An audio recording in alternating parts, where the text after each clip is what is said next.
শুভেন্দু অধিকারী হচ্ছে একজন পাগলা লিডার, যার রাজনৈতিক কোনো চরিত্র নেই। কখনো কংগ্রেস, কখনো তৃণমূল, কখনো বিজেপি, আবার আবার অন্য দল, কখনো নতুন পার্টি করবে চিন্তা ভাবনা করছে। উনি গিয়ে বিজেপির আরো ভোট ব্যাংক নষ্ট হয়েছে, আগামীতে আরো তোলানিতে ঠিকবে। দেখুন, শুভেন্দু অধিকারী মহাশয় না যখন কথা বলেন আপনারা দেখবেন ওনার কথার মধ্যে তোতলামি থাকে। মানে উনি কথাটা কনফিডেন্টের সাথে বলতে পারেন না। তো ওনাকে আগে কনফিডেন্ট আনতে হবে, বাংলায় থাকতে গেলে কনফিডেন্ট দেখাতে হবে।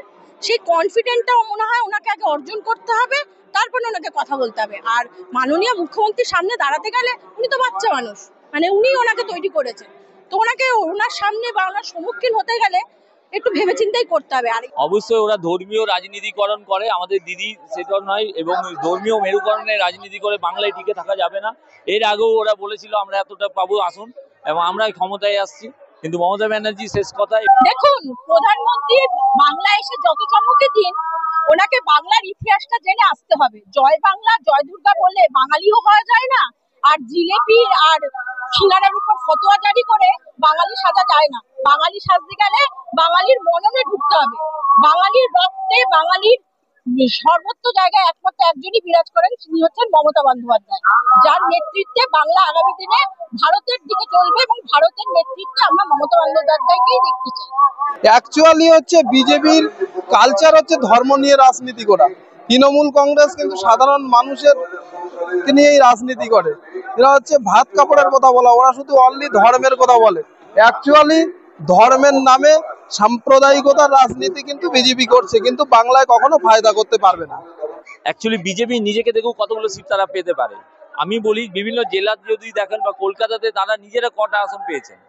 তারা ক্ষমতা তো দূর, তারা বিরোধী আসনে থাকবেন কিনা সেটা নিয়ে প্রশ্নচিহ্ন থাকবে আগামী নির্বাচনে। মমতা ব্যানার্জি বিপুল গরিষ্ঠতা নিয়ে আমাদের তৃণমূল সরকার ক্ষমতায় আসবে। বিজেপির কোনো চিহ্ন থাকবে না। বিজেপি বিরোধী দলের যে তকমাটা রেখেছেন সেই তকমাটা টিকিয়ে রাখতে পারবেন কিনা সন্দেহ আছে। না, দেখুন, টার্গেট উভয়ই। আমরা বাংলাদেশ আমাদের প্রতিবেশী রাজ্য, আমরা আমরা সংহতি, সম্প্রীতি এবং ভালোবাসাতে বিশ্বাস করি। মমতা ব্যানার্জি সরকার কখনো বলে দেয়নি বাংলাদেশে আমাদের বিদ্বেষী। এটা বিজেপিটাই বলতে পারে। তারা সবসময় আমাদের ভারতকে তথা বাংলাকে সাম্প্রদায়িক সম্প্রীতির ওখানে ভাঙতে চাইছে। সেটা কিন্তু আমরা বা মমতা ব্যানার্জি সরকার থাকতে কোনোদিনই বিজেপি করতে পারবে না। কারণ আমাদের মাননীয় মুখ্যমন্ত্রী, তিনি মানব দরদী, তিনি মানুষকে ভালোবাসেন। মা, মাটি, মানুষ আমাদের সরকারের নাম। সেটাকে বিজেপিকে ভাবতে হবে, এবং বাকি যারা বিরোধীরা আছেন তাদেরকেও বুঝে নিতে হবে। বাঙালিরা টার্গেট হচ্ছে, এবং এই জন্য আমাদের তৃণমূল কংগ্রেস লিগ্যাল সেলও কিছুদিন আগে পথে নেমেছিল, এবং দিদির নির্দেশে আমরা কলেজ করে সমবেত হয়েছিলাম। এবং বাঙালি দিকে যে হেয় করা হচ্ছে, সেই জন্য তৃণমূল কংগ্রেস যে আন্দোলন চালাচ্ছে, ভবিষ্যতে চালাবে। মমতা ব্যানার্জি চতুর্থবার মুখ্যমন্ত্রী হবে এটা নিশ্চিত, কিন্তু বিজেপির যে ৭৭ আসন, ওইটা কিন্তু ওয়েস্ট বেঙ্গলের সমস্ত তৃণমূল কংগ্রেসের কর্মীতে তৃণমূল কংগ্রেস আছে, ওইটাকে ২৭-এ নামিয়ে আনা, এবং চতুর্থবারের জন্য মমতা ব্যানার্জি মুখ্যমন্ত্রী হবে এটা সুনিশ্চিত। বাংলার মানুষ, বাংলার ১০ কোটি মানুষ এটা জানে। আমরা মমতা ব্যানার্জিকেই দেখতে চাই, কারণ উনিই বাংলার মমতাময়ী মা। ১০ কোটি মানুষের ঘরে অন্ন, বস্ত্র, বাসস্থানের ব্যবস্থা করেছেন। আমাদের এইবারে ২১শে জুলাই আরো বেশি সমর্থন আমরা পেয়েছি, এবং প্রচুর মানুষ এসেছেন, কাতারে কাতারে মানুষ। যেমন আমার বাড়ি পুরুলিয়া থেকে প্রচুর মানুষের সমাগম এখানে হয়েছে, এবং হাইকোর্টের আইনজীবীরা শুধু নয়, জেলার সমস্ত আইনজীবী এখানে এসেছেন। যারা কিছুদিন আগে আসেন তারাও আজকে এই মঞ্চে ২১শে জুলাই, কেন ১৩ জন যে আমাদের শহীদ হয়েছিল ১৯৯৩ সালে, ওইখানে মমতা ব্যানার্জির একটা স্লোগান ছিল no entity no vote. CPM এর যে ক্ষমতা, ৩৪ বছর ক্ষমতাকে বিশ্বাস করে মমতা ব্যানার্জি ক্ষমতায় এসছেন, সেই জন্য আজকে আইনজীবীরা পথে নেমেছে। ২৬-এ মুখ্যমন্ত্রী হিসেবে অবশ্যই মমতা বন্দ্যোপাধ্যায়কে দেখতে চাই। আর তো ওনার বিকল্প তো তৈরি হয়নি, হবে না। উনি একজনই, উনি অনন্য, উনি একজনই আছেন যিনি হচ্ছেন জনমানবে বিরাজ করছেন, মানুষের মননে, মানুষের গহনে, মানুষের চিন্তনে, মানুষের কর্মে। আজকে যে উন্নয়ন, চারিদিকে যে উন্নয়ন, বিরোধীরা অনেক কথা বলবে, কিন্তু উন্নয়নের আজকে যে প্রকাশ ঘটেছে সেটা আপনারা আজকে ধর্মতলায় দেখতে পাচ্ছেন। অভিষেক নাকি মমতা? অভিষেক ব্যানার্জি এবং মমতা ব্যানার্জি এবং অভিষেক ব্যানার্জি সবাইকে নিয়েই আমাদের দল। কোনো মমতা ব্যানার্জি বা অভিষেক ব্যানার্জির কোনো দ্বন্দ্বের ব্যাপার নেই। দেখুন, প্রত্যাশা তো থাকবেই। আমাদের মাননীয় মানবিক মুখ্যমন্ত্রী একটু পরেই স্টেজে উঠবেন, আপনারা তার মুখ থেকেই শুনতে পাবেন। আমি অতি সামান্য মানুষ, আমি তার অনুরাগী, আমি অত বড় কথা বলতে পারবো না, কিন্তু আমি জানি আজকে তিনি যে বার্তাই দেবেন সেটা জনসমক্ষে, জনসমাজে এবং জনসাধারণের জন্য দেবেন। তিনি সবসময় মামাটি মানুষে থাকতে ভালোবাসেন। সুতরাং আজকে সাধারণ মানুষ এবং জনগণ, যারা খেটে খাওয়া মানুষ, তাদের জন্য অবশ্যই তিনি বার্তা দেবেন। সেই বার্তাটা অবশ্যই আগামী দিনে আরো সুগম হবে, আরো উন্নতির দিকে আমরা চলে যাব, সেই বার্তাটাই উনি আজকে দেবেন, এটাই বলতে পারি। উনি অনেক কিছুই বলেন, পাগলের বলা শুনে কিছু লাভ নেই। এর আগে উনি বিরোধী দলনেতা থাকবেন কিনা সেটা উনি আগে নির্বাচনে জিতে দেখান, পরে ওই 26-এর নির্বাচনে তারপর প্রশ্ন।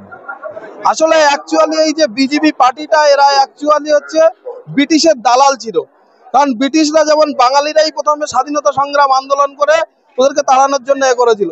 বিজেপি ভালো করেই জানে যে পশ্চিম বাংলার মানুষ বাঙালিরা জাগ্রত হলে বিজেপি ক্ষমতা থেকে সরে যাবে। তাই বাংলা ভাষায় কথা বললে তাকে বিদেশি বাংলাদেশি বলে চালানোর চেষ্টা চলছে, এবং বাঙালিদের ওপর বিজেপি শাসিত যে রাজ্যগুলো আছে সেইগুলো প্রচন্ড অত্যাচার হচ্ছে। এর বিরুদ্ধে আমাদের পশ্চিমবাংলাবাসী হিসাবে আমরা এর বিরুদ্ধে তীব্র প্রতিবাদ জানাই বিজেপির বিরুদ্ধে।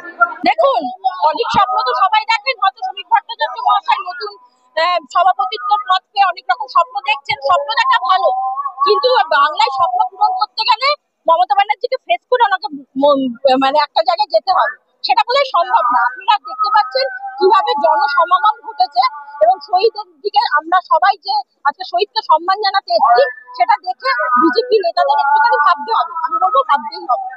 আমাদের একটাই দিক, আমাদের একটাই দিশা, আমাদের একটাই স্বপ্ন, বাংলার একটাই নেত্রী, ভারতের সম্ভাব্য নেত্রী একমাত্র একজনই, সেটা হচ্ছে মুখ্যমন্ত্রী মমতা বন্দ্যোপাধ্যায়। 26শে জুলাই প্রতি বছর হবে এবং আজীবনকাল হবে। বিজেপি প্রতিবারেই বলে শেষ 21শে জুলাই, শেষ 21শে জুলাই, এর অমর 21শে জুলাই এটা পশ্চিমবাংলায়। মমতা নাকি অভিষেক? অবশ্যই মমতা ব্যানার্জি, যিনি গুরু। আপনি অভিষেক ব্যানার্জি স্যারকেও জিজ্ঞেস করবেন, তিনিও মমতা ব্যানার্জির নাম বলবেন, অবশ্যই মমতা ব্যানার্জি। বন্দে মাতরম, বন্দে মাতরম, মমতা ব্যানার্জি জিন্দাবাদ, অভিষেক ব্যানার্জি জিন্দাবাদ, জয় বাংলা, জয় বাংলা। তো সুতরাং একজনই আমাদের নেত্রী, একজনই আমাদের মন্ত্রী, একজনই আমাদের দিশারি কাণ্ডারি, তিনি হচ্ছেন মমতা বন্দ্যোপাধ্যায়।